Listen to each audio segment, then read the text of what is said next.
Halo Mina, jumpa lagi bersama Digi Channel.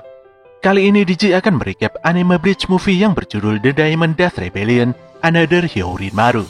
Movie ini merupakan adaptasi film layar lebar kedua dari serial anime Bleach. Disutradarai oleh Noriyuki Abe, dan skenarionya ditulis oleh Michiko Yokote dan Masahiro Okubo. Movie yang dirilis pada tanggal 22 Desember 2007 ini mengisahkan tentang perjuangan Kapten Hitsugaya Toshiro yang dianggap mengkhianati Soul Society. Status buruk tersebut disandangnya ketika dia meninggalkan divisinya demi mengejar musuh misterius yang telah mencuri segel raja. Sebelum masuk ke isi cerita, buat kalian yang baru saja menemukan channel ini, silahkan untuk subscribe dan nyalakan notifikasinya ya. Jangan lupa juga untuk memberikan like dan komen kalian di video ini, agar kami semakin semangat untuk menghadirkan konten-konten menarik buat kalian. Oke, langsung saja. Persiapkan diri kalian, and enjoy!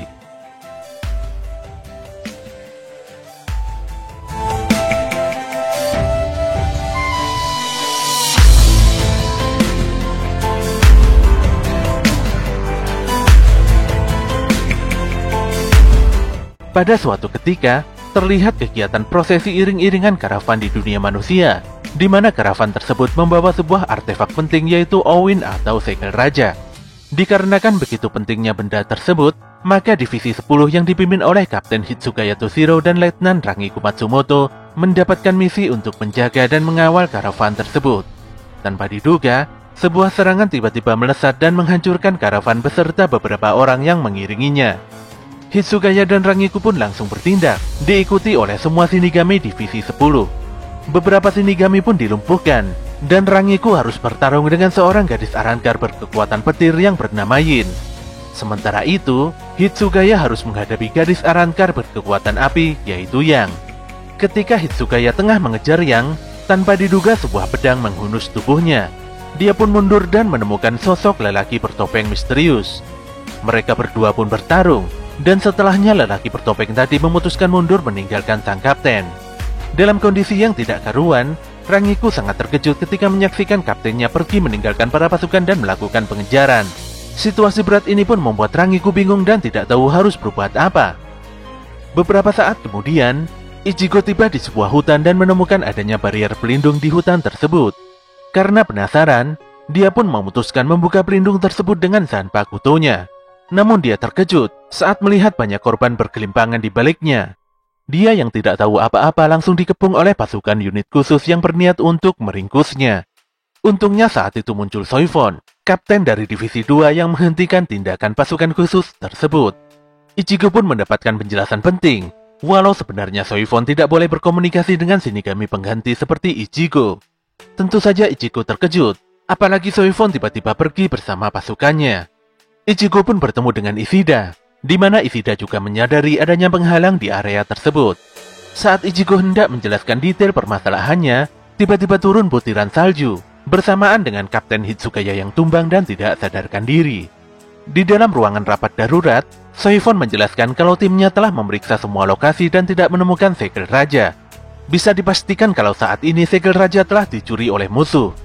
Soifon juga melaporkan Kapten Divisi 10 yaitu Toshiro Hitsugaya, di mana Hitsugaya malah mengejar musuh dan meninggalkan posnya, padahal saat itu dia sedang dalam tugas misi pengawalan.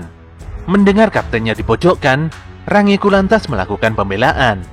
Namun Komandan Yamamoto menyelanya, dan memutuskan kalau semua member Divisi 10 adalah tahanan rumah yang kedepannya bisa saja dibubarkan. Yamamoto lantas memerintahkan semua kapten untuk memprioritaskan pencarian dan merebut kembali segel raja pada kesempatan pertama. Selain itu, dia juga meminta agar si kriminal Hitsugaya segera ditangkap untuk diadili. Rangiku pun benar-benar tidak bisa berbuat apa-apa. Dia dan seluruh member Divisi 10 pada akhirnya dijebloskan ke dalam kuil tahanan hingga waktu yang belum ditentukan. Shin pun kembali flashback, di mana saat itu Hitsugaya bertemu dengan Kusaka Sojiro untuk pertama kalinya. Mereka berdua pun berlatih keras dan bersaing untuk menjadi Shinigami terbaik. Namun entah mengapa, si Kusaka terbunuh tepat di hadapan Hitsugaya. Sedetik kemudian Hitsugaya pun sadar dari pingsannya. Dia menemukan dirinya terbaring lemah di rumah Ichigo. Ichigo pun lantas mencecar Hitsugaya dengan banyak pertanyaan, terutama mengapa sang kapten dari Divisi 10 ini bersembunyi. Sayangnya Hitsugaya hanya menjawab kalau ini adalah urusan pribadinya, hingga membuat Ichigo begitu kesal. Hitsugaya mengungkapkan kalau dirinya saat ini akan berfokus pada segel raja dan berusaha untuk mendapatkannya kembali. Dia lantas pamitan tidur untuk beristirahat. Esoknya di pagi buta, Hitsugaya menyelinap pergi dari kediaman Ichigo dan meninggalkan jubahnya. Namun di tengah jalan Ichigo menghadangnya. Dia tidak bisa membiarkan temannya yang terluka pergi begitu saja. Dia lantas memberikan dua opsi pada Hitsugaya, mau dilaporkan pada unit khusus atau kembali ke rumahnya. Seketika itu juga mereka diserang oleh Yin dan Yang, di mana secara khusus kedua Arrancar ini mengincar Hitsugaya. Anehnya, Hitsugaya malah menyerang Ichigo dan mengempaskannya mundur. Yin dan Yang kembali menyerang Ichigo dengan gabungan kekuatan api dan petir yang begitu dahsyat. Walau terluka, untungnya Ichigo mampu membelah serangan tersebut dengan Getsuga Tensho dan membuat kedua gadis Arrancar tersebut begitu kaget. Yin dan Yang pun memutuskan mundur, sementara Ichigo tumbang dan tidak kuasa menghentikan langkah Hitsugaya. Setelah disadarkan oleh Rukia dan Renji, Ichigo lantas menyinggung nama Kusaka, di mana nama ini nampaknya begitu penting bagi Hitsugaya. Rukia pun meminta Renji untuk kembali ke Soul Society dan menyelidiki nama Kusaka tersebut. Sekembalinya ke Soul Society, Renji bertemu dengan Rangiku dan Kapten Divisi 8 yaitu Kyouraku. Setelah membicarakan nama Kusaka, Nanao yang merupakan wakil Kapten Divisi 8 berjanji untuk mengorek informasi tentang Kusaka lebih dalam lagi. Kyouraku dan Nanao pun pergi ke perpustakaan dan menyelidiki sosok Kusaka hingga larut malam. Nanao sendiri telah meneliti nama-nama kapten dalam 50 tahun terakhir, namun tidak ada satupun yang bernama Kusaka. Tapi ada salah satu siswa hilang yang bernama Kusaka Sojiro di distrik Rokongai. Kyouraku pun melihat buku daftar siswa pemberian Nanao dan menemukan fakta kalau Kusaka Sojiro telah tewas. Sesaat kemudian, Kyouraku memutuskan untuk jalan-jalan keluar dan meminta Nanao untuk menyelidiki penyebab kematian Kusaka. Di luar perpustakaan, Kyouraku menyadari kalau dirinya tengah diikuti. Dia lantas memasuki gang dan bertemu dengan sosok lelaki bertopeng yang sebelumnya dihadapi Hitsugaya. Kyouraku pun terkejut setelah mengetahui sosok lelaki di balik topeng tersebut. Di sisi lain, Hitsugaya tengah dikepung oleh para pasukan khusus yang dipimpin oleh wakil Kapten Hisaki dan Kira. Tanpa basa-basi, Hitsugaya pun langsung melakukan penyerangan. Kira meminta Hitsugaya menyerah, karena jika terus melawan, maka Hitsugaya akan dianggap sebagai seorang pengkhianat. Hitsugaya pun marah dan mengempaskan dua wakil kapten tersebut. Sesaat kemudian, Hisaki mengeluarkan teknik rahasianya yang membuat Hitsugaya sangat kepayahan. Disinilah Hitsugaya mengeluarkan kekuatan bankainya dan membuat semua pasukan khusus mengalami luka yang cukup serius. Akibat insiden ini, Komandan Yamamoto menetapkan Hitsugaya sebagai seorang pengkhianat dan memberhentikannya dari keanggotaan Gotei 13. Saking tegasnya, dia bahkan tidak mau mendengar nasihat dan sanggahan dari kapten lainnya. Selain harus menemukan segel raja, saat ini prioritas utama dari Gotei 13 adalah menangkap Hitsugaya. Bahkan perintah eksekusi mati juga diturunkan jika nantinya Hitsugaya melakukan perlawanan. Kabar buruk ini pun sampai pada Ichigo dan Rukia. Mereka pun mendapatkan kabar dari Renji tentang Kusaka Sojiro, di mana orang ini adalah mantan teman sekelas Kapten Hitsugaya. Kusaka tewas sebelum lulus dari Spiritual Art Academy. Tanpa diduga, Ichigo dan Rukia menerima serangan dari Yin dan Yang. Selain itu, di sini sosok lelaki bertopeng juga muncul. Lelaki misterius ini lantas mengeluarkan Zanpakuto-nya yang tidak lain adalah Hyorin Maru. Tentu saja fakta ini membuat Ichigo dan Rukia begitu terkejut. Pertarungan pun jadi tidak terelakkan. Ketika Zanpakuto Ichigo bertabrakan dengan Hyorin Maru, saat itu muncul resonansi yang memperlihatkan kilasan kenangan masa lalu Hitsugaya dan Kusaka. Dengan emosi, Ichigo bertanya siapakah sebenarnya lelaki bertopeng ini. Lelaki ini pun menjawab kalau dia adalah Kusaka Sojiro. Setidaknya hingga saat ini rencana Kusaka berjalan lancar, di mana dia telah berhasil membuat Hitsugaya menjadi seorang pengkhianat Soul Society. Saat ini Hitsugaya tidak memiliki tempat untuk kembali, dan Kusaka sangat yakin kalau Hitsugaya akan bergabung bersamanya. Sesaat kemudian, pedang Ichigo kembali menabrak Hyorin Maru. Disinilah terlihat jelas kalau dulunya Hitsugaya dan Kusaka mendapatkan Zanpakuto yang sama, yaitu Hyorin Maru. Setelah keduanya sama-sama mendapatkan kekuatan Hyorin Maru, tiba-tiba saja mereka berpindah di ruangan sidang sentral 46, di mana 6 tetua telah memutuskan kalau satu Zanpakuto hanya boleh dimiliki oleh satu Shinigami. Untuk itulah satu-satunya jalan, Hitsugaya harus berduel melawan Kusaka demi mendapatkan Hyorin Maru. Tentu saja Hitsugaya menolak keputusan konyol tersebut. Dia bahkan rela melepaskan Hyorin Maru agar tidak bertarung melawan sahabatnya. Sayangnya hal itu sangat mustahil, karena hukum terdahulu sudah dibuat dan tidak bisa dilanggar sama sekali. Alhasil, Hitsugaya menang atas Kusaka. Beberapa pasukan khusus tiba-tiba datang dan mengepung Kusaka. Kusaka pun begitu ngotot kalau pertandingan ini masih belum selesai, dan dia tidak mau melepaskan Hyorin Marunya. Beberapa pasukan elit ini pun langsung menusuk dan menghabisi Kusaka di tempatnya. Kusaka pun sangat kecewa.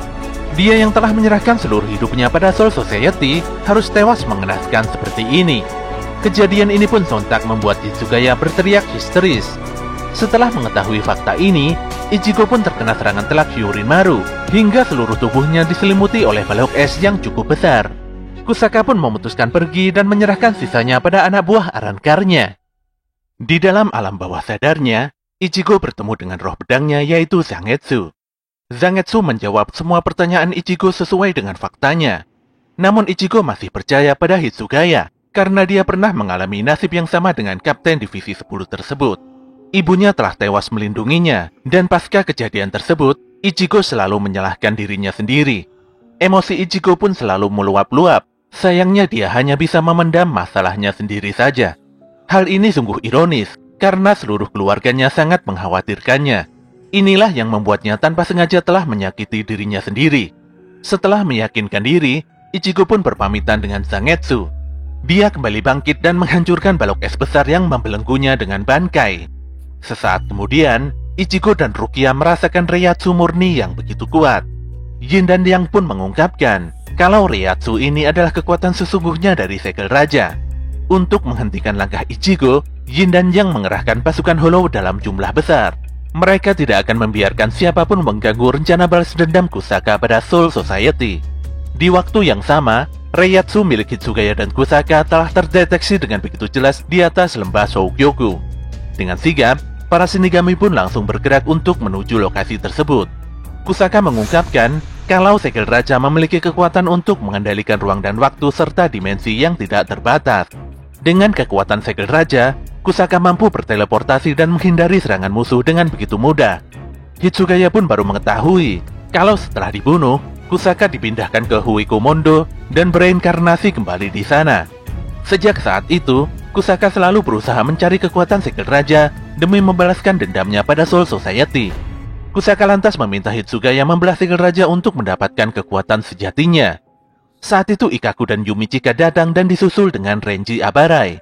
Ketika Ikkaku tengah menyerang Kusaka, tanpa diduga Hitsugaya langsung menghentikannya. Dengan sangat serius, Hitsugaya memperingatkan Ikkaku dan yang lainnya untuk tidak ikut campur. Sementara itu di dunia manusia, Ichigo mendapatkan bantuan dari Ishida. Semua Hollow pun berhasil dibereskan Ishida dengan teknik Hinrei Kojaku, di mana teknik ini mampu menembakkan 1200 anak panah per detik. Selain Ishida, Inoue dan Sado pun juga datang membantu. Semuanya lantas meminta Ichigo dan Rukia untuk segera pergi ke Soul Society demi menyelamatkan Hitsugaya. Kembali lagi ke lembah Soukyoku, di mana semua Shinigami telah datang untuk menangkap Hitsugaya dan Kusaka. Ketika semua pasukan Shinigami menyerang, tiba-tiba saja Ichigo menghentikan langkah mereka dengan teknik Getsuga Tensou-nya. Ichigo pun berdebat keras dengan Soifon, dan pemikiran mereka benar-benar sangat bertolak belakang. Saat itulah Komandan Yamamoto datang untuk menghentikan perdebatan Ichigo dan Soifon. Yamamoto sangat kesal, karena Kusaka berniat menggunakan Segel Raja untuk menjadi raja atas Soul Society. Seketika itu juga Hitsugaya langsung menyerang Kusaka. Disinilah terkuak fakta, kalau sedari awal Hitsugaya tidak berniat menolong Kusaka. Jadi bisa dipastikan kalau Hitsugaya tidak pernah mengkhianati Gotei 13. Kusaka pada awalnya memang bersumpah setia pada Soul Society. Namun karena kasus Senpakuto kembar, dia pun diasingkan dan dibunuh serta tidak mendapatkan kehormatan di Soul Society. Sementara Hitsugaya menyalahkan dirinya sendiri atas rasa sakit yang diderita Kusaka. Selama berstatus sebagai member Gotei 13, Hitsugaya tidak akan bisa membunuh Kusaka. Untuk itulah dia harus melucuti dirinya dari status tersebut, meskipun itu artinya dia akan menjadi kriminal dan dieksekusi. Kusaka yang begitu kecewa dengan Hitsugaya langsung memutuskan membelah Segel Raja dengan pedangnya sendiri. Saat itu juga muncul pusaran ledakan Reiatsu yang sangat hebat. Ichigo lantas menceramahi Hitsugaya dan memintanya untuk tidak menanggung semuanya sendirian. Dia pun meninju Hitsugaya yang terlalu egois dan tidak memikirkan perasaan orang-orang di sekitarnya. Ichigo juga mengkritik kalau Hitsugaya adalah orang yang paling rapuh dibandingkan dengan yang lainnya. Melihat para pasukan divisi 10 yang masih mempercayainya, Hitsugaya pun akhirnya sadar dan siap bertarung habis-habisan. Sesaat kemudian, pusaran tornado di sekitar Kusaka menghilang, dan dia berubah wujud menjadi sosok naga humanoid dengan basis es. Dia pun tertawa puas dan membanggakan kekuatan barunya. Tanpa diduga, Kenpachi langsung menyerang Kusaka dengan Reiatsu kuningnya. Serangan Kenpachi memang membuat tubuh Kusaka hancur, namun hal itu sama sekali belum bisa mengalahkan Kusaka. Mereka berdua pun bertarung, hingga Kusaka berhasil membuat Kenpachi terluka dan terjatuh. Kusaka lantas terbang dan membuat bangunan tinggi di bawahnya menjadi bongkahan es. Sesaat kemudian, Yin dan Yang menghadap Kusaka untuk memohon ampun karena dikalahkan. Namun Kusaka malah membelenggu keduanya dalam balok es dan melepaskan jaringan esnya ke seluruh penjuru mata angin. Semua Shinigami pun mulai menyerang atas perintah Yamamoto. Sayangnya Kusaka menghempaskan mereka semuanya. Situasi pun semakin genting ketika Kusaka melepaskan Reiatsu segel raja berwujud bola hitam, dan bola tersebut semakin membesar hingga menyelimuti area di sekitarnya. Jika dibiarkan, bola hitam ini nantinya akan memusnahkan seluruh Soul Society. Di dalam area bola, Ichigo dan yang lainnya dikejutkan dengan kemunculan kastil menara Kusaka. Saat itu Yourichi datang dan meminta semuanya untuk menaiki menara dan segera menebas jantung Kusaka selagi naga ini tidak bergerak. Yourichi dan Soifon memutuskan untuk membereskan ratusan holo yang mulai bermunculan di bawah menara, sementara yang lainnya harus mendaki puncak menara. Mereka semua pun harus menghadapi bentuk Hollow Yin dan Yang. Parahnya, ketika Soifon berhasil menghancurkan Hollow Yang, tiba-tiba Hollow ini beregenerasi dan kembali menyerang. Tentu saja hal ini membuat situasi semakin tidak menguntungkan. Namun di tengah pertempuran sulit ini, tiba-tiba saja Kenpachi bangkit dan menghancurkan salah satu pilar dengan Zanpakutonya. Kesempatan ini pun digunakan yang lainnya untuk menjangkau puncak menara. Namun semuanya tidak bisa melanjutkan perjalanan karena dihadang oleh ratusan Menos. Parahnya, para holo kuat ini terus beregenerasi tanpa henti, walau mereka telah dihancurkan berulang kali. Saat itulah semuanya mengerahkan kekuatan maksimalnya demi membukakan jalan bagi Ichigo dan Hitsugaya agar mencapai Kusaka. Setelah jalan terbuka, Ichigo pun memasuki mode Hollow Wifid dan melesat cepat bersama Hitsugaya yang saat itu telah memasuki mode Bankai Daiguren Hyourinmaru. Naga es Hitsugaya langsung mengekang dan menggigit Kusaka.